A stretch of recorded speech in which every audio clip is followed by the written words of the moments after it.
안녕하세요. Salut. Merhaba.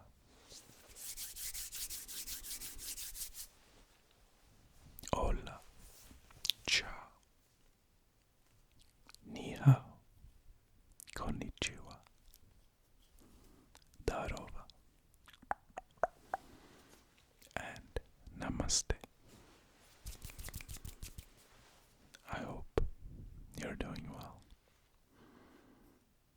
I certainly am, because it's story time. So, I will light this candle, and then we shall get reading.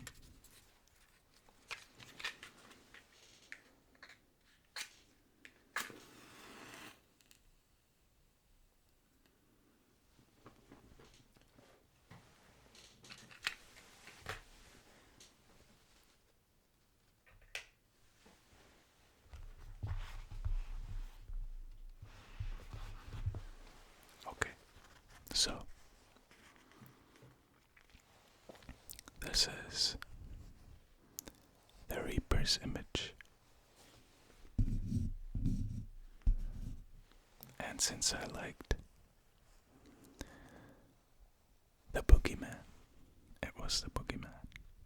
Last time I chose Stephen King again. So sit back,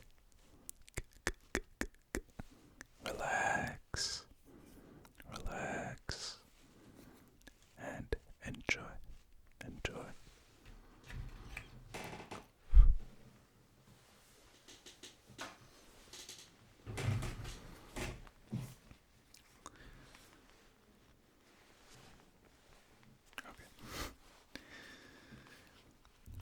We moved it last year, and quite an operation it was too.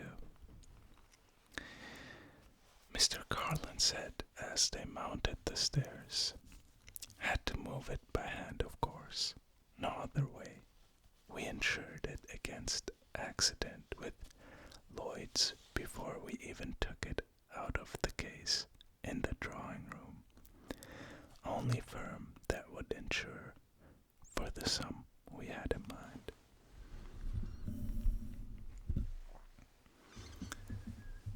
Spangler said nothing. The man was a fool. Johnson Spangler had learned a long time ago that the only way to talk to a fool was to ignore him. Insured it for $250,000, Mr. Carlin resumed.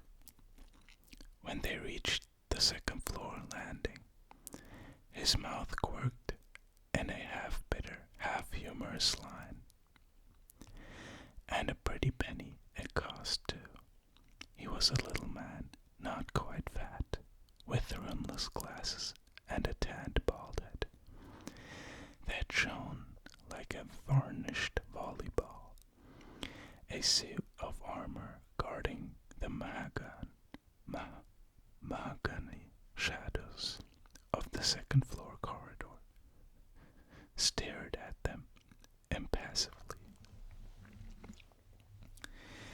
It was a long corridor, and Spangler eyed the walls and hangings with a cool professional eye.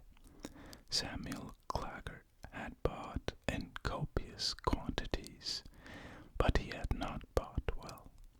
Like so many of the self-made industry emperors of the late 1800s, he had been little more than a pawnshop rooter masquerading in collector's clothing, a connoisseur of canvas monstrosities, trashy novels and poetry collections, inexpensive cowhide bindings, and atrocious pieces of sculpture, all of which he considered art. Up here, the walls were hung. Festooned was perhaps a better word, with imitation Moroccan drapes, numberless,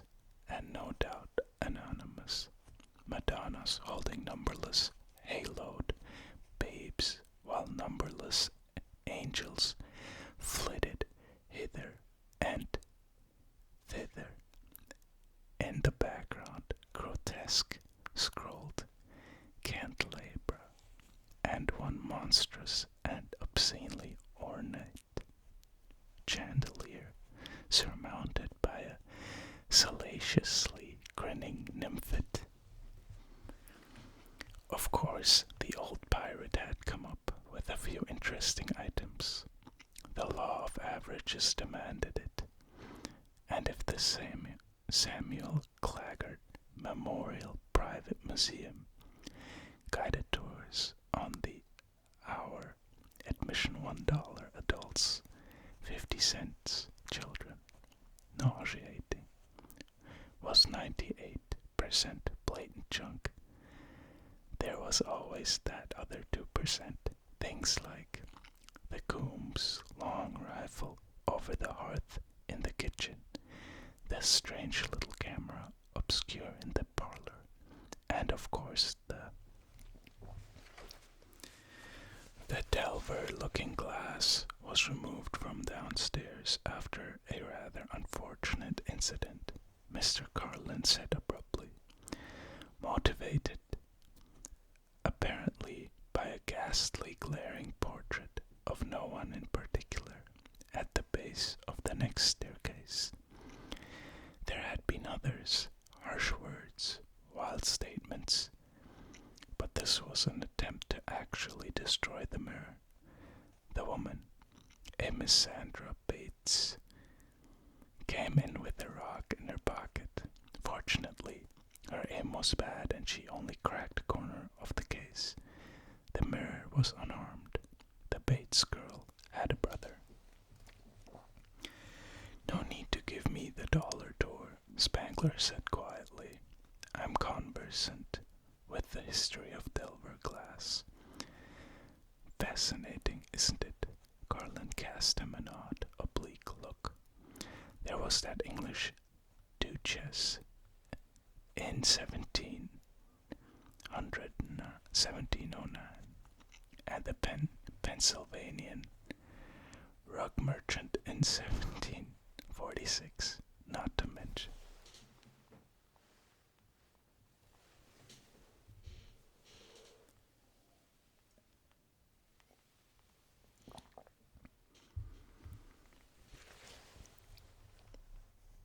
I'm conversant with the history, Spangler repeated quietly.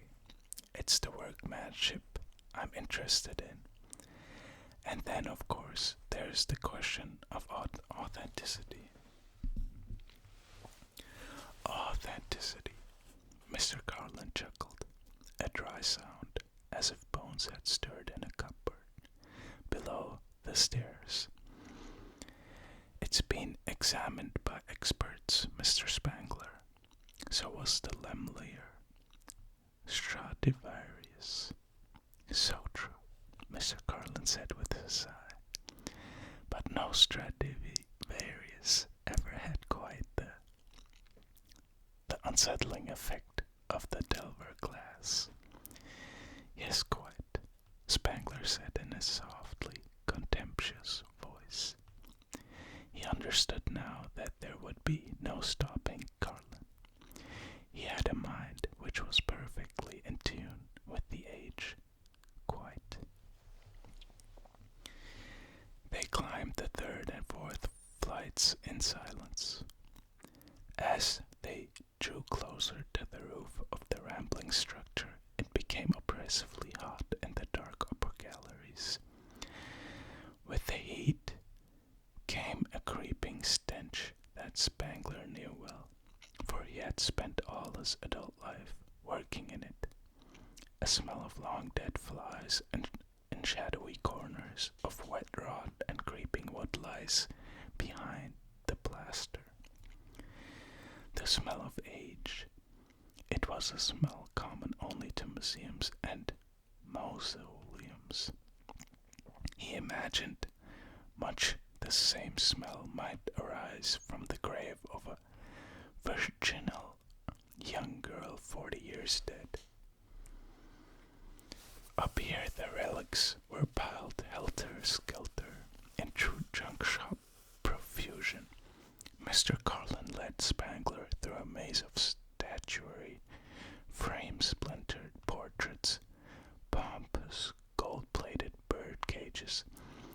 the dismembered skeleton of an ancient tandem bicycle. He led him to the far wall, where a stepladder had been set up beneath a trapdoor in the ceiling. A dusty padlock hung from the trap. Off to the left, an imitation Adonis stared at them pitilessly with blank, pupilless eyes. One arm was outstretched, and a yellow sign hung on the wrist which read, "Absolutely no admittance." Mr. Cullen produced a keyring from his jacket pocket, selected a key, and mounted the stepladder. He paused on the third rung, his bald head gleaming faintly in the shadows. "I don't like that mirror," he said. "I never did. I'm afraid to look into it. I'm afraid I might look into it one day and see what the rest of them saw." "They saw nothing but themselves," Spangler said. Mr. Cullen began to speak, stopped, shook his head, and fumbled above him, craning his neck to fit the key properly into the lock. "Should be replaced," he muttered. "It's damn." The lock sprung suddenly and swung out of the hasp. Mr. Cullen made a fumbling grab for it and almost fell off the ladder. Spangler caught it deftly and looked up at him. He was clinging shakily to the top of the stepladder, face white in the brown semi-darkness. "You are nervous about it, are you?" Spangler said in a mildly wondering tone. Mr. Cullen said nothing. He seemed paralyzed. "Come down," Spangler said, "please, before you fall." Carlin descended the ladder slowly, clinging to each rung like a man tottering over a bottomless chasm. When his feet touched the floor, he began to babble, as if the floor contained some current that had turned him on, like an electric light. $250,000, he said. $250,000 worth of insurance to take that thing from down there to up there. That goddamn thing. They had to rig a special block and tackle to get it into the Gable storeroom up there. And I was hoping, almost praying, that someone's fingers would be slippery, that the rope would be the wrong test, that the thing would fall and be shattered into a million pieces. "Facts," Spangler said. "Facts, Carlin. Not cheap paperback novels, not cheap tabloid stories, or equally cheap horror movies. Facts. Number one, John Delver was an English craftsman of Norman descent who made mirrors in what we call the Elizabethan period of England's history. He lived and died uneventfully. No pentacles scrawled on the floor for the housekeeper to rub out. No sulfur-smelling documents with a splotch of blood on the dotted line. Number two, his mirrors have become collector's items due principally to fine craftsmanship and to the fact that a form of crystal was used that has a mildly magnifying and distorting effect upon the eye of the beholder, a rather distinctive trademark. Number three, only 5 Delvers remain in existence to our present knowledge, 2 of them in America. They are priceless. Number 4, the Delver and one other that was destroyed in the London Blitz have gained a rather spurious reputation, due largely to falsehood, exaggeration, and coincidence. Fact number 5, Mr. Carlin said. You're a superstitious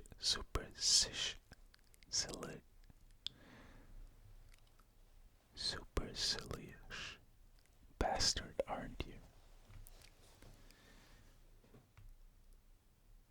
Spangler looked with mild detestation at the blind-eyed Adonis. I was guiding the tour that Sandra Bates' brother was a part of when he got his look into your precious Delver mirror, Spangler. He was perhaps 16, part of a high school group. I was going through the history of the class and had just got to the part you would appreciate, extolling the flawless craftsmanship, the perfection of the glass itself, when the boy raised his hand. But what about that black splotch in the upper left-hand corner? He asked. That looks like a mistake. And one of his friends asked him what he meant. So the Bates boy started to tell him, then stopped. He looked at the mirror very closely, pushing right up to the red velvet guardrobe around the case. Then he looked behind him as if what he had seen had been the reflection of someone in black, standing at his shoulder. It looked like a man, he said, but I couldn't see the face. It's gone now, and that was all. Go on, Spangler said. You're itching to tell me it was the Reaper. I believe that is the common explanation, isn't it? That occasional chosen people see the Reaper's image in the glass. Get it out of your system, man.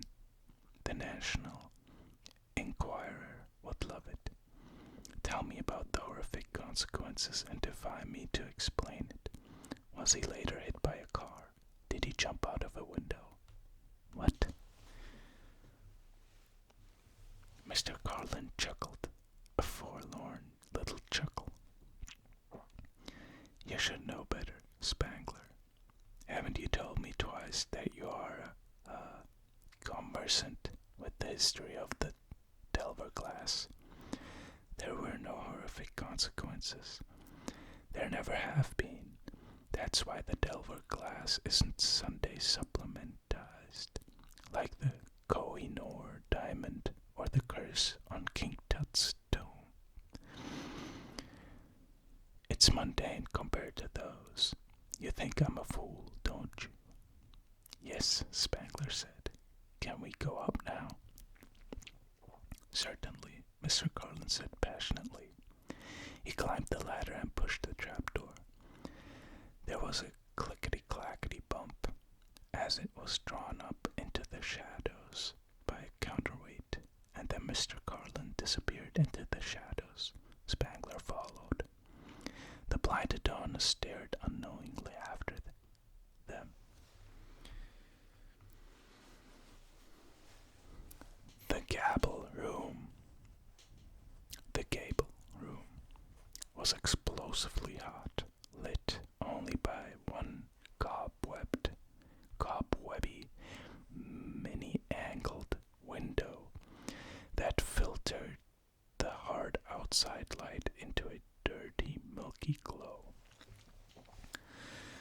The looking glass was propped at an angle to the light, catching most of it and reflecting a pearly patch onto the far wall.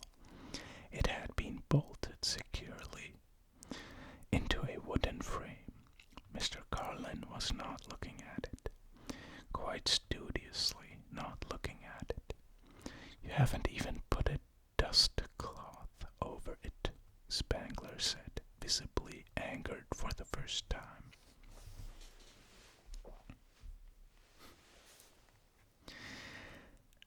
I think of it as an eye, Mr. Carlin said. His voice was still drained, perfectly empty.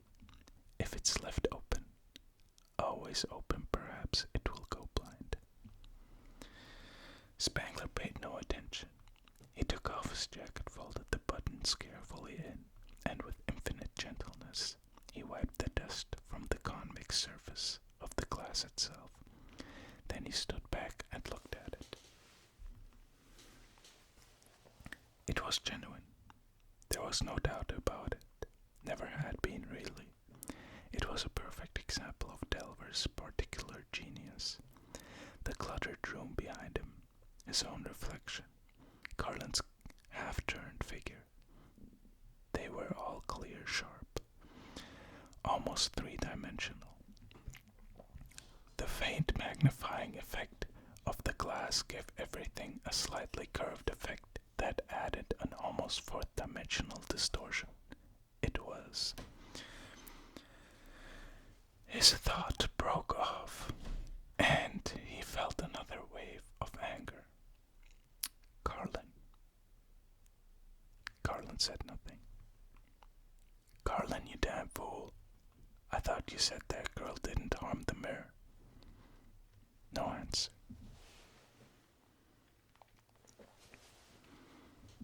Spangler stared at him icily in the glass. There's a piece of friction tape in the upper left-hand corner. Did she crack it? For God's sake, man, speak up. You're seeing the Reaper, Carlin said. His voice was deadly and without passion. There's no friction tape on the mirror. Put your hand over it, dear God. Spangler wrapped the upper sleeve of his coat carefully around his hand, reached out, and pressed it gently against the mirror. You see, nothing supernatural. It's gone. My hand covers it. Covers it. Can you feel the tape? Why don't you pull it off? Spangler took his hand away carefully and looked into the glass. Everything in it seemed a little more distorted. The room's odd angles seemed to yaw, crazily, as if on the verge of sliding off into some unseen eternity. There was no dark spot in the mirror. It was flawless. He felt a sudden unhealthy dread rise in him and despised himself for feeling it. It looked like him, didn't it? Mr. Carlin asked. His face was very pale, and he was looking directly at the floor. A muscle twitched spasmodically in his neck, admitted Spangler. It looked like a hooded figure standing behind you, didn't it? It looked like friction tape, masking a short crack, Spangler said very firmly. Nothing more, nothing less. The Bates boy was very husky, Carlin said rapidly. His words seemed to drop into the hot, still atmosphere like stones into dark water. Like a football player, he was wearing a leather sweater and dark green chinos. We were halfway to the upper half exhibits when... The heat is making me feel ill, Spangler said a little unsteadily. He had taken out a handkerchief and was wiping his neck. His eyes searched the convex surface of the mirror in small jerky movements. When he said he wanted a drink of water, for God's sake. Carlin turned and stared wildly at Spangler. How was I to know? How was I to know? Is there a laboratory? I think I'm going to. His sweater. I just got a glimpse of a sweater going down the stairs, then be sick. Carlin shook his head, as if to clear it, and looked at the floor again. Of course. Third door on your left, second floor. As you go toward the stairs, he looked up appealingly. How was I to know?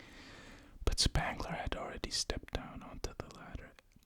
It rocked under his weight, and for a moment Carlin thought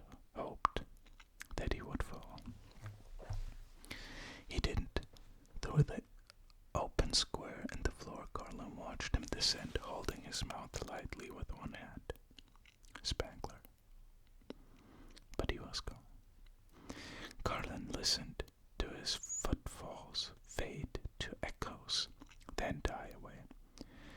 When they were gone, he shivered violently. He tried to move his own feet to the trapdoor, but they were frozen. Just that last hurried glimpse of the boy's sweater. God!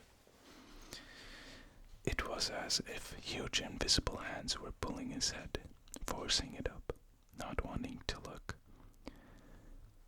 Carlin stared into the glimmering depths of the Delver looking glass. There was nothing there. The room was reflected back to him faithfully, its dusty confines transmuted into glimmering infinity.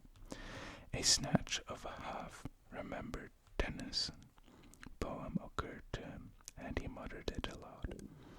"I am half sick of shadows," said the Lady of Shalott. And still he could not look away, and the breathing stillness held him. From around one corner of the mirror, a moth-eaten buffalo head peered at him with flat obsidian eyes. The boy had wanted a drink of water, and the fountain was in the first floor lobby. He had gone downstairs and never come back, ever, anywhere. Like the Duchess, who had paused after primping before her glass for a soirée, and decided to go back into the sitting room for her pearls. Like the rug merchant who had gone for a carriage ride and had left behind him only an empty carriage and two close-mouthed horses. And the Delver glass had been in New York from 1897 until 1920. Had been there when Judge Crater. Carlin stared as if hypnotized into the shallow depths of the mirror. Below, the blind-eyed Adonis kept a watch. He waited for Spangler, much like the Bates family must have waited for their son, much like the Duchess husband must have waited for his wife to return from the sitting room. He stared into the mirror and waited, and waited, and waited.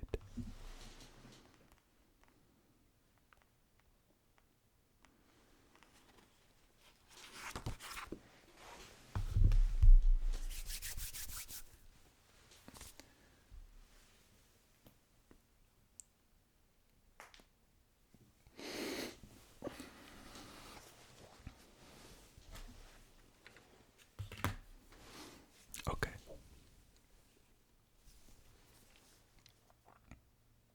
I hope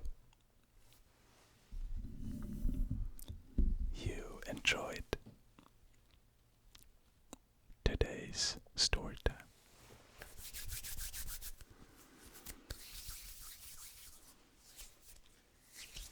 It always reminds me of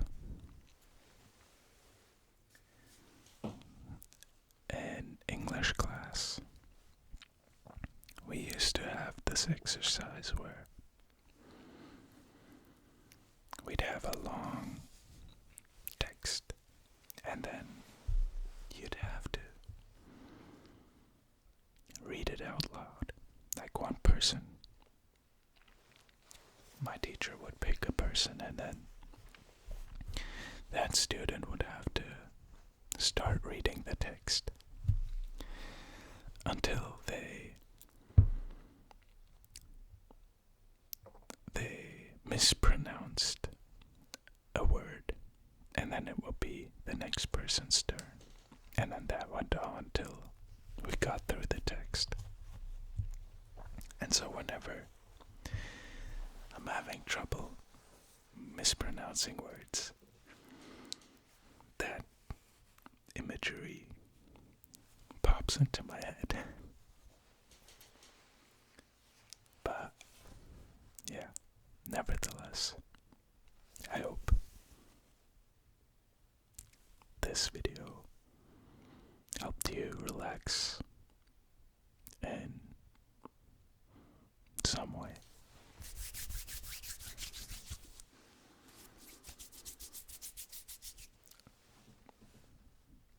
Subscribe if you're cool. Take it easy, and I'll see you tomorrow.